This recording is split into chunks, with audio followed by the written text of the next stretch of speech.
Now we shall discuss another important topic that is called as cerebral palsy. Now this topic is easy but at the same time little bit tricky.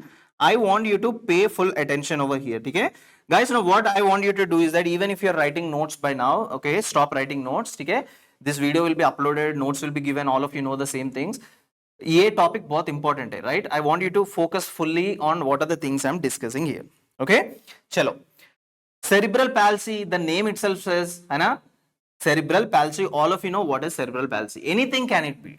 If there is insufficient amount of oxygen reaching to the baby, leading to hypoxic ischemic encephalopathy, है ना? This would lead to cerebral palsy. If there is any trauma for the head, that would lead to cerebral palsy. During the delivery, if there is any trauma, that would lead to cerebral palsy. Right? If there is decreased blood supply, that would lead to cerebral palsy. So there are different etiologies. We shall discuss one by one. ठीक है? तो यहाँ पे actually बहुत सारे etiologies है because this is a common topic है ना? Coming to the etiology, in cerebral palsy, what is happening? There is stopping of brain. ठीक है? In simple language, stopping of brain. So that is what giving us a mnemonic today. Stop brain. What is stop brain? S here stands for agar if there is any kind of structural abnormality of the brain, that would lead to cerebral palsy. S stands for structural abnormality. Okay, structural abnormality of the brain. Second important thing, T. T stands for torch infections. All of you know torch infections are very, very, very important, right? So torch infections. T stands for torch infections.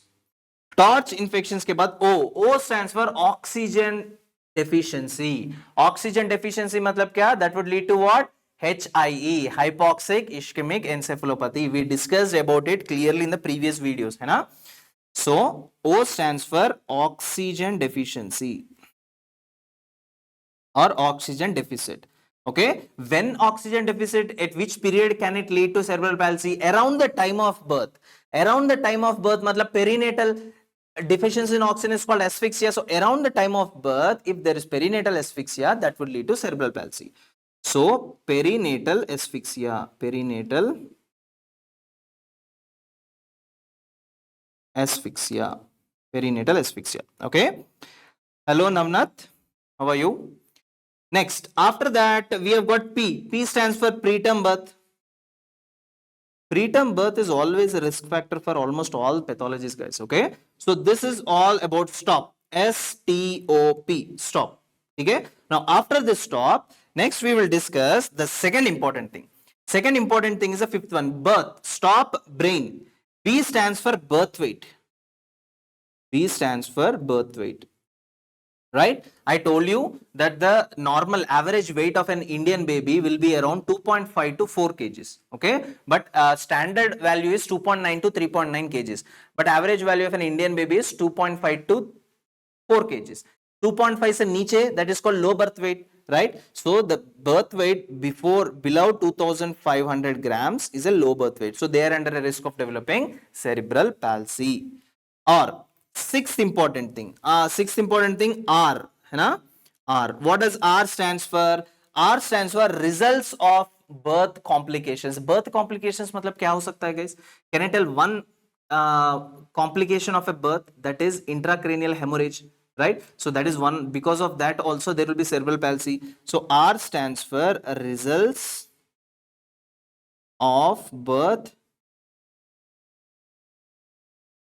complications. Results of birth complication मतलब intracranial hemorrhage.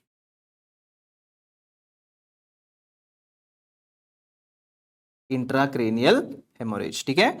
Next important thing, A. What does A stand for? Asphyxia. Again, for the mnemonic sake, I'm repeating the same thing again. Asphyxia मतलब वही perinatal asphyxia, not a new thing. ठीक है? Next important thing is I. What does I stands for? I stands for infections. Infections मतलब torch infections नहीं. Infections मतलब infections which are developing after the birth, postnatally. Postnatally क्या infections हो सकता है? There can be meningitis, there can be encephalitis, right? So I stands for infections. I stands for infections. Infections मतलब there can be meningitis or there can be encephalitis. Meningitis or encephalitis. Very good, fun mode. He's telling CNS infections, you're right. And finally, N stands for neonatal seizures. Neonatal seizures, right? So neonatal seizures. So these are all the important etiologies of cerebral palsy, guys. Abhi is etiologies mein I will tell you what are the etiologies you have to remember for your exams, है ना? So in the exams, torch infections, this is one very important etiology. Perinatal asphyxia बहुत important etiology है. Preterm birth is one more important etiology, and finally intracranial hemorrhage. This is these four etiologies you have to remember it. ठीक है, ये चार जो है ना, they are very very important.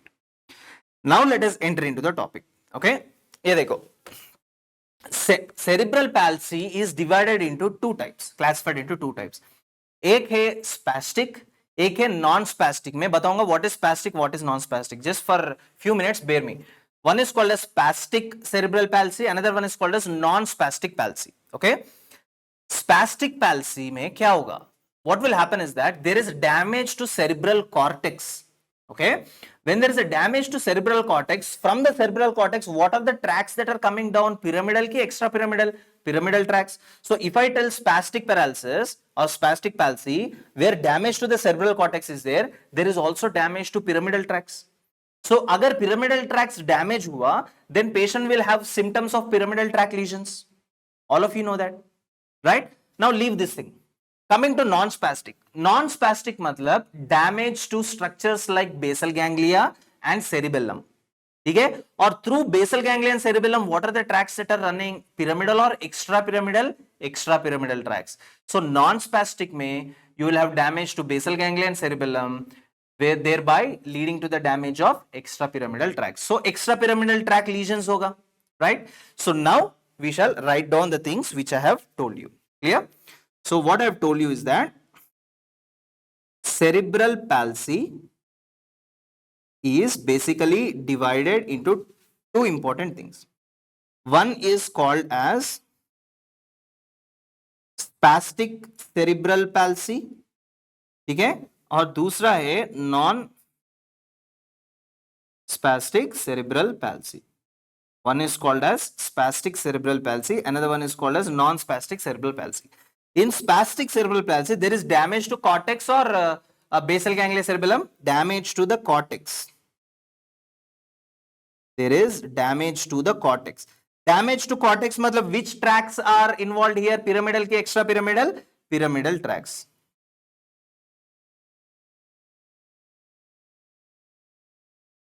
Pyramidal tracks. Thank you so much, Rishabh. Thank you so much.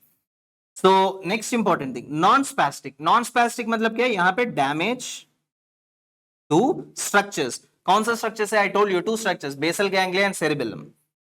Basal ganglia and cerebellum. Basal ganglia and cerebellum. अगर ये दोनों damage हुआ, then there will be a damage of what structures? Actually, what tracks are passing here? Extra pyramidal tracks. Extra pyramidal tracks. ठीक है? Now what we discuss is that first we'll discuss about non-spastic, उसके बाद we will discuss about spastic. ठीक है? अभी non-spastic में we will divide into two. अगर basal ganglia damage हुआ, if there is a damage of basal ganglia, what will be the problems? If there is a damage of cerebellum, what will be the problems? ठीक है? So what we shall do is that we shall divide it into two. If there is a damage to basal ganglia, what will be the problems? If there is damage to cerebellum, what will be the problems? Okay, now what I want you to do is that all of you just look at the picture which I'm drawing on the board. Okay, now all of you look here. For example, let us say this is your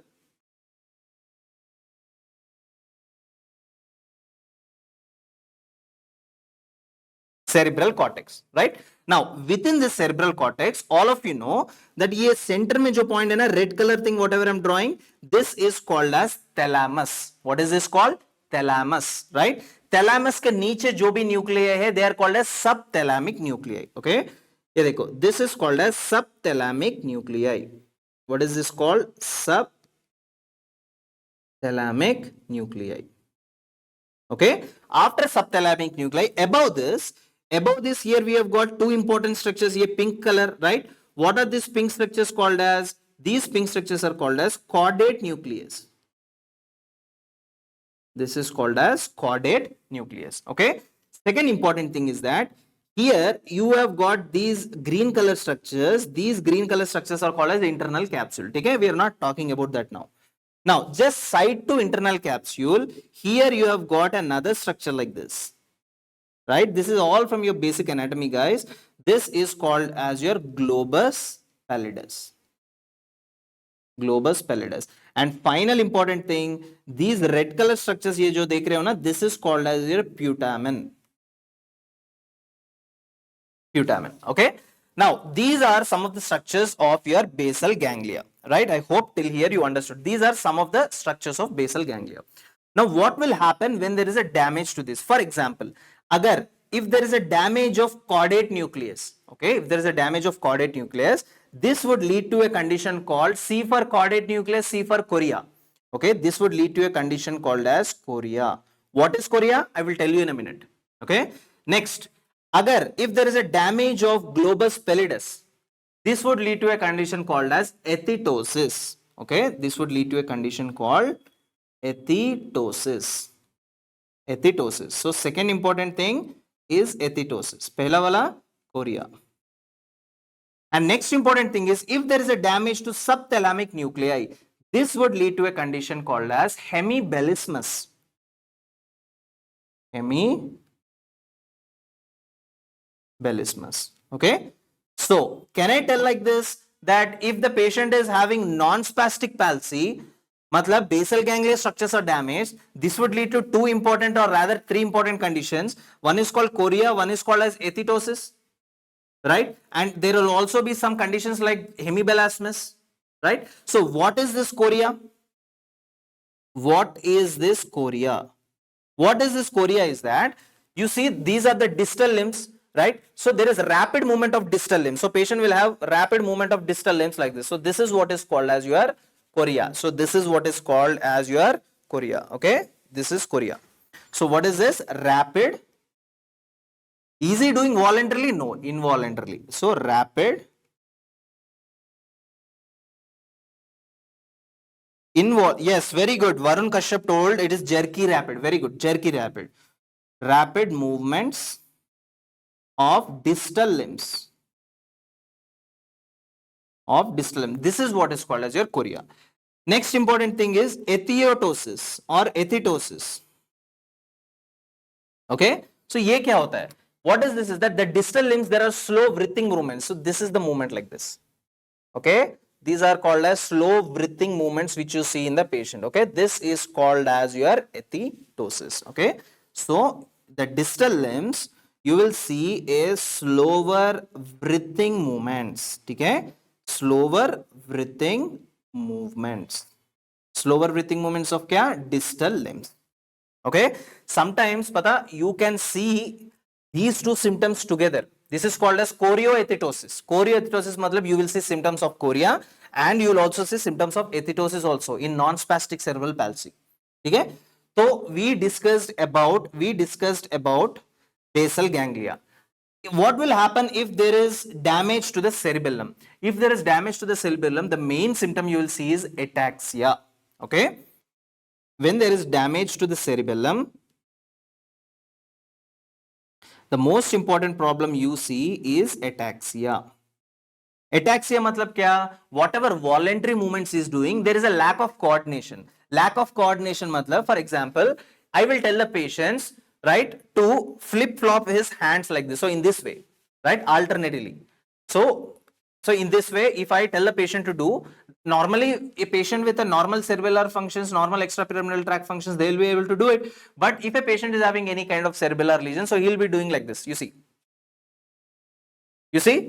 there is no coordination between this voluntary movement and this voluntary movement. So this is called as lack of coordination movement. And by the way, this thing which I have told you to do, this is called as adiadochokinesia. Okay, right. So here you would see lack of coordination of the voluntary movements. coordination of the voluntary movements. So in this patient, obviously patient will have a lack of balance. Balance bhi nahi hoga, lack of balance and coordination, right? Thank you so much, Kazmi. Thank you so much. And second important thing is intentional tremors. Intentional tremors. Intentional tremors मतलब क्या? See, in Parkinsonism you see resting tremors. अबे यहाँ पे intentional tremors. Intentional tremors मतलब क्या? For example, if I am a doctor, है ना? What I will do is that I will catch the pen cap. I will give this pen to the patient. I will tell the patient to put the pen back into this cap. Now the patient is putting the pen. अब ये देखो trimmers नहीं है, यहाँ पे भी trimmers नहीं है, यहाँ पे भी trimmers. The moment the patient is coming towards the target, he starts shaking. Okay, he starts shaking and starts overshooting the target. This is what is called as intentional tremors. So you will also see intentional tremors. So these are all the symptoms which I was telling you regarding the non-spastic cerebral palsy. ठीक है? अब ये देखो, coming to spastic cerebral palsy. Now in spastic cerebral palsy, what are the very important symptoms which you will see? In case of spastic cerebral palsy. In case of spastic cerebral palsy, so simple way to remember this is, guys, think spasticity matlab the word itself is sounding like something tight, something stiff, है ना? Spasticity मतलब something tightness or stiffness. And yes, यहाँ पे muscles ना बहुत tight हो जाते हैं, they become more tight and stiff. Okay, that is what is called as your spastic cerebral palsy or spastic paralysis. Okay, now in these patients everything will be increased. Everything matlab, for example, muscle tone. Muscle का tone क्या हो जाएगा? If muscle tone is less, obviously the limbs everything will be weak. अगर muscle tone ज़्यादा है, the limbs will be stiff like this. So spasticity में stiffness ही होगा. So in this the patient will have increased muscle tone. Not only that, अगर deep tendon reflexes देख लिया, right? The deep tendon reflexes also will be exaggerated. So deep tendon reflexes will be more. Now this patient, because of increased muscle tone, he will have a hypotonia or hypertonia. I mean, will he be rigid or flaccid? Obviously he will be rigid. Rigid का opposite है flaccid. Third important thing is that you would also see toe walking in a patient. Okay, you would also see toe walking or equinus deformity. Equinus deformity. Now, what is this toe walking or equinus deformity? Let me show it to you. Right, all of you look at this video. Now, in this video, can you look at the video, guys?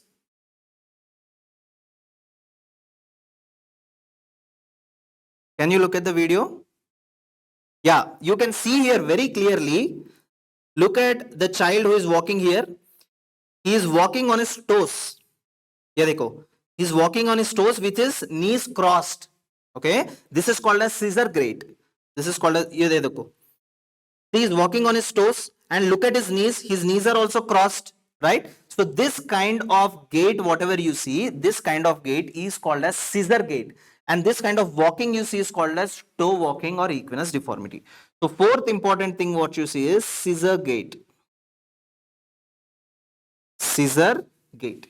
Okay, so fourth important thing what you see is scissor gait. So these are some of the important, and fifth important thing is you would also see primitive reflexes. Primitive reflexes matlab one of the reflexes Babinski sign, है ना? You will see a positive Babinski sign. Positive Babinski sign, right? So these are some of the very important spastic cerebral palsy symptoms, guys. Okay, these are some of the very important spastic cerebral palsy symptoms, and I have already told you non-spastic cerebral palsy symptoms भी बोला था, है ना? One you called as chorea, another one called as ethiotosis. So sometimes there can be a combination of both of this, chorioethiotosis. Apart from that, you will also see ataxia. Okay, now after this, the next important thing we do is that once a patient, if I look at a patient having cerebral palsy, what are the diagnoses I will do, guys? So diagnosis matlab one important thing keep in mind, there is a problem with the brain. So any diagnosis I do, I have to check the brain. For checking the brain, the first important diagnosis I do is cranial ultrasound. Okay, so when I do cranial ultrasonography, I can find whether there are any hemorrhages or not. ठीक है, उसके बाद मैं करूंगा MRI scan. So first diagnosis, whatever I do, right, that is cranial ultrasonography. So whenever I do cranial ultrasonography, I am going to see if the patient is having intracranial hemorrhage. Okay, intracranial hemorrhage or intracerebral hemorrhage, right? Intracerebral hemorrhage, or if I will see if there are any hyper intense lesions, है ना, तो इसमें मुझे क्या दिखेगा? I can see whether the baby is having hypoxic ischemic encephalopathy or no, right? Now this I do by cranial ultrasonography. उसके बाद I will do MRI. Okay, when I do MRI, in MRI what I can see, you know, you have got ventricles, right? ये देखो, this is your brain cord. Let us say this is the MRI scan, और यहाँ पे you can see the ventricles like this, है ना? Surrounding the ventricles, whatever white matter you see, there is a damage to the white matter. So whatever this shading, whatever I'm doing, this is a damage to the white matter surrounding the ventricles. So how do you name it? Surrounding the ventricles matlab periventricular, है ना? Periventricular. Damage to the white matter, damage is called malacia. White matter is leukomalacia. Periventricular leukomalacia. So periventricular leukomalacia, you will see damage to the white matter surrounding the ventricles. I'll show you a scan now. Just look at it. अब ये देखो, these are the ventricles. ये normal है, ठीक है, पहले ही बोल रहा हूँ, these are normal, and this is the first and the second ventricle. Surrounding the ventricle, can you see any white color, guys? Any damage to the white matter here? Can you see anything? Nothing like that, right? There is no hyper intensity lesion here. अभी ये देखो, look at the next one. You see, surrounding the ventricles, can you see a white color thing here? Right? High intensity. You can see an high intensity image over here. Right? So this is called as periventricular leukomalacia. अभी ये भी देखो. Look at the next one. Here also you can see some hyper intensity structure, right? This is periventricular, again leukomalacia. Clear? All of you are clear with this? Right. So where do you do that? I do it on an MRI. On an MRI, I can find it out. So basically, दो ही दो है. There are only two things. Either one is physical examination. Physical examination मतलब you do tests, है ना? If there is rigidity, cogwheel appearance, है ना? So all these things you see. Second important thing, diagnostic step is cranial ultrasonography to look out the cause of this cerebral palsy, and MRI also do for the cause. Okay, so once the diagnosis is confirmed, the second important step you do is you do the treatment. Okay, so what is the main treatment you do? Here the infant is having a rigid body, है ना? So muscles पूरा tight हो गया. Now you have to, or all the muscles are under a heavy spasm. You have to release this spasm. Muscles को relax करना चाहिए. तो क्या देना चाहिए? Antispasmodics. Antispasmodics. You give antispasmodics. ठीक है? One example of antispasmodics is botulinum toxin. All of you know. ये आजकल ना बोटॉक्स इंजेक्शंस भी आ रहे हैं, you know that, to create a dimple here. So whatever it is, botulinum toxins are there. Now ये botulinum toxins, what they do is that these botulinum toxins, they inhibit some kind of proteins called as snare proteins. Okay, so those things I cannot go into detailed concept. You will study in physiology, don't worry about that. Okay, they damage the snare proteins. As a result क्या होगा? Acetylcholine release नहीं होगा. When acetylcholine is not released, so obviously there will be what do you see? There will be paralysis of the muscle. I mean, the muscle will get relaxed. Okay, so antispasmodics matlab, the first important thing is botulinum toxin. Okay, botulinum toxin to relieve the muscle spasms, and you can also give BZP, benzodiazepines.